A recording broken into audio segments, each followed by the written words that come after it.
Second half ஏன் அந்த twist வந்து அப்புறம் தான் தெரிஞ்சது.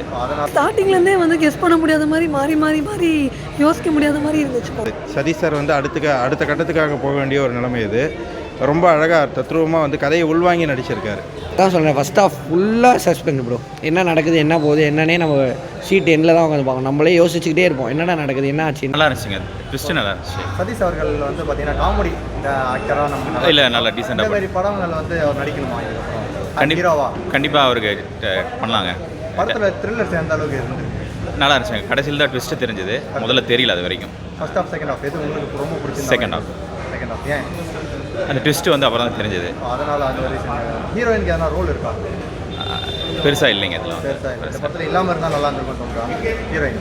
இல்லை ஏதாவது ஒருத்தர் இருக்கணும், அவங்கள பேஸ் பண்ணி தான் கதை இருந்துச்சு, மற்றபடி டங்கன் ட்ரெயின் அவர் பிடிச்சிட்டு போகிறதுக்கும் வேறு ஏதோ கனெக்ஷனில். ஏன்னா சட்டம் என் கையில் அப்படின்ற ஒரு படத்தை வந்து அந்த படம் டைட்டிலுக்கும் இவர் பண்ணுற விஷயத்துக்கும் சம்மந்தம் இருக்குதா? இருக்குங்க. ஏன்னா வந்து அந்த இன்ஸ்பெக்டர் பண்ண மாதிரி தெரிஞ்சது, சட்டமேன் கையில்ங்கிற மாதிரி வந்துச்சு. கடைசியில் பார்த்தா இவர் எடுத்ததுனால அந்த கனெக்ஷன் கொடுத்துட்டாங்க. ஓகே, எவ்வளோ ரேட்டிங் தருவீங்க? 10க்கு ஒரு 7.5 தரேன். மியூசிக் பற்றி?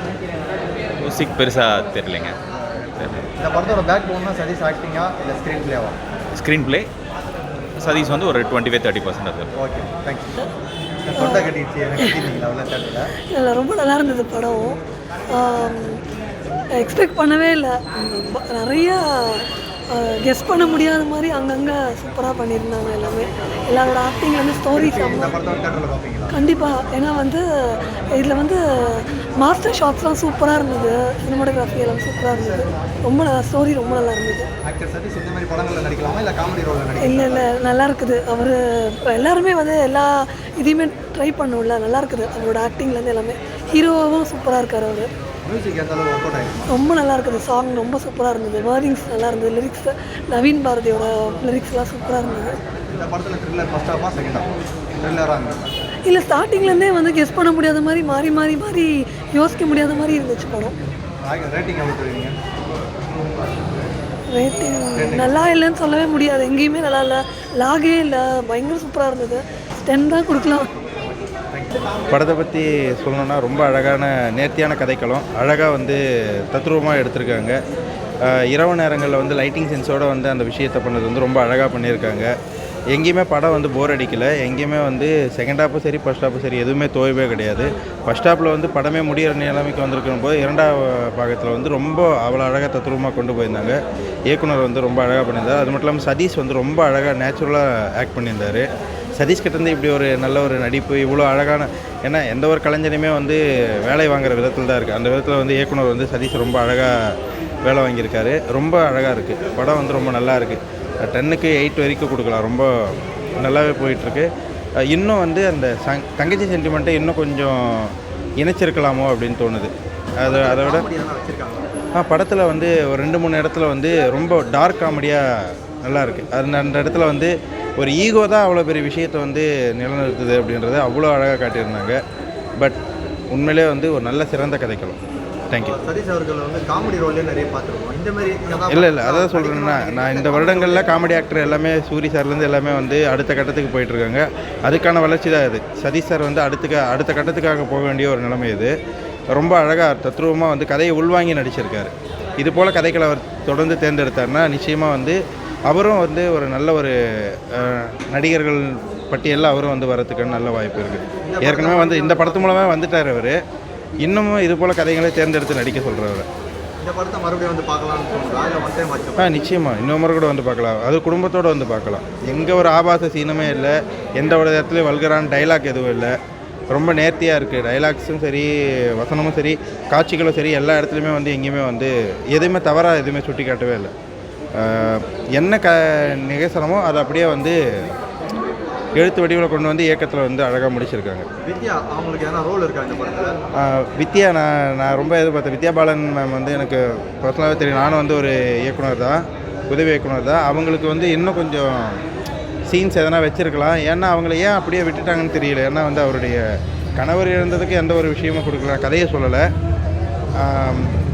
அவங்க தரப்புலேருந்து ஒரு பார்வை இருக்குல்ல இந்த படத்தில், அவங்களுடைய கதாபாத்திரத்தை அப்படியே விட்டுட்டாங்களோ அப்படின்னு எனக்கு தோணுது.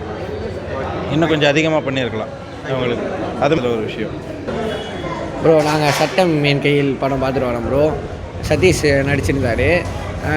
டிஃப்ரெண்ட்டாக ஆக்ட் பண்ணிடுறாரு ப்ரோ. நல்லா இருக்கு ப்ரோ. அந்த காமெடி எப்போவுமே அவ்வளோ நம்ம காமெடியாக பார்த்துட்டு அந்த மாதிரி பார்த்துருப்போம். ஒரு ஹீரோவாக நம்ம பார்த்துருக்க மாட்டோம். காஞ்சனி கண்ணப்பாளையம் ஹீரோவாக வந்தார். பட் ஆனால் அதுலேயும் ஒரு காமெடி ரோல் அந்த மாதிரி ஒரு மிக்சிங் தான் இருக்குது. இதில் வந்து ஒரு ஹீரோவாகவே உண்மையாலுமே நமக்கு வந்து ஃபீல் ஆகுறாரு. அவர் இந்த படம் பார்த்து ஃபினிஷ் பண்ணிட்டு வரும்போது சதீஷ் ஒரு ஹீரோ தான்ப்பா, அவர் குட் ஆக்டர் தான்ப்பா அப்படின்ற ஒரு ஃபீல் வருது. இந்த மாதிரி படங்களில் அவர் கதையை சூஸ் பண்ணி நடிக்கணுமா இல்லை காமெடி ரோல்லே அவர் போயிடலாம்? இல்லை ப்ரோ. இந்த படம் உண்மையாலுமே சொன்னீங்கன்னா நிறைய பேர் தான் சொல்லுவாங்க காமெடியாக வந்துட்டு ஹீரோ வந்தால் ஒர்க் அவுட் ஆகலை, இது வந்து அவருக்கு ஏன் ஹீரோவாக பண்ணலாம் அப்படின்னு சொல்லுவாங்க. ஆனால் இது அப்படி கிடையாது. ஏன்னா இவருக்கு நல்லா ஒர்க் அவுட் ஆகிருக்கு. ஏன்னா ஒரு வேளை அவரோட ஸ்கிரிப்ட் சூஸிங் அப்படியா அந்த மாதிரி தோணுது. நல்லா ஒர்க் அவுட் ஆகிருக்கு. அவருக்கு வந்து ஏற்ற ஒரு ஜானலில் நடிச்சிருக்கா. இந்த மாதிரியே படம் பண்ணால் நல்லாயிருக்கும் ப்ரோ. நடுவில் ஒரு காமெடி ஒரு 2 படம் பண்ணிட்டு அவ்வளோதான் நல்லாயிருக்கும். வித்யா அவங்களுக்கு எதனா ரோல் இருக்கா? வித்யா ஹீரோயின் அது ஆக்சுவலாக அது ஒரு ரிவீல் இருக்குது. அது நான் சொல்ல விரும்பலை, ஸ்பாய்லர் சொல்ல விரும்பலை. ஆனால் நல்லா அந்த ஒரு சஸ்பென்ஸ்லாம் நல்லா கடைசியாக தான் எல்லா சஸ்பென்ஸையும் ரிவீல் பண்ணுறாங்க. அது எந்த ரிவீலுமே நம்ம வந்து யோசிச்சிருக்க மாட்டோம். இதான் இப்படி நடக்கும், அதான் இப்படி நடக்கும்னு யோசிச்சுருக்கோம். நல்லா இருந்தது. ஃபர்ஸ்ட் ஆஃப் செகண்ட் ஆஃப் எது ரொம்ப பிடிச்சிருந்தது படத்தில்? அதான் சொல்கிறேன், ஃபஸ்ட் ஆஃப் ஃபுல்லாக சஸ்பென்ஸ் ப்ரோ. என்ன நடக்குது, என்ன போகுது, என்னன்னே நம்ம ஷீட் எண்டில் தான் உட்காந்து பார்க்கணும். நம்மளே யோசிச்சுக்கிட்டே இருப்போம் என்னடா நடக்குது, என்ன ஆச்சுன்னு. செகண்ட் ஹாஃபில் அப்படியே நீங்கள் வந்தீங்கன்னா கதையே அப்படியே வேறுன்ற மாதிரி சூப்பராக காமிச்சிருவாங்க. அந்த ஃபஸ்ட் ஹாஃபில் பண்ண நம்ம யோசிச்சு எல்லா ரிவியூலும் செகண்ட் ஹாஃபில் தான் இருக்கும். அதான் ஸ்பாய்லர் வேணும்ல, நீங்கள் பாருங்கள். கண்டிப்பாக சொல்லலை, இந்த மாதிரி படத்துக்கெலாம் நம்ம நல்ல ஸ்கிரிப்டுக்கெலாம் நம்ம வந்து பார்த்தா தான், தேட்டரில் பார்த்தா தான் நமக்கு புரியும். அவங்களும் சப்போர்ட் பண்ணுற மாதிரி இருக்கும் அவங்களையும். சாங்ஸ்லாம் படத்தில் இல்லை. கடைசியாக ஒரே ஒரு சாங் வருது, அது சூப்பராக இருந்தது. சென்டிமெண்ட் சாங் கடைசியாக ஒன்று வருது, அவ்வளோதான். மீதி சாங்ஸு பிஜிஎம் ஆர்ஆர் படத்துக்கு இருக்கிற மாதிரி ஒரு நார்மலான சஸ்பென்ஸ் த்ரில்லர் படம். பிஜிஎம்னா பாட்டு நல்லா இருந்தது, கடைசி பாட்டு நல்லா இருந்தது. அதான் எதுவுமே வந்து வைக்கணும், பண்ணணும், காமெடி அப்படின்லாம் பண்ணாமல் கதைக்கு என்ன வேணுமோ அது பண்ணாங்க. எந்த பாட்டு இந்த இடத்துல தேவைப்படுது பாட்டு வச்சாங்க. ஏதோ ஒரு இடத்துல பாட்டு இஷ்டத்துக்கு வைக்கணும் அப்படின்லாம் வைக்கல. எந்த ஆடியன்ஸுக்கு இந்த படம் போய் சேரணும்? ஃபேமிலி ஆடியன்ஸ்லேருந்து எல்லாருக்குமே போய் சேரணும் ப்ரோ. ஏன்னா அதுதான் எடுத்து வச்சுருக்காங்க. எல்லாத்துக்கும் போய் சேரணுமான்னு தெரியல. ஏன்னா நல்ல கண்டென்ட்லாம் நம்ம விட்டுறோம். பெரிய படம் தான் நம்ம போய் பார்க்குறோம். அந்த படத்தை பார்த்துட்டு குறை சொல்கிறோம், இல்லை அந்த படத்தை பார்த்துட்டு பெருமையாக சொல்கிறோம். ஆனால் இந்த மாதிரி சின்ன படத்தெல்லாம் பார்த்துட்டு நம்ம யாரும் சொல்கிறதில்ல.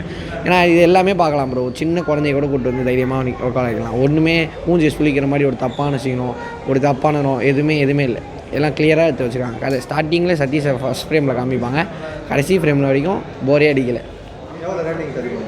10க்கு 9 தரலாம் ப்ரோ. கண்டிப்பாக ஒர்த்து ப்ரோ அதுக்கு எல்லாம்.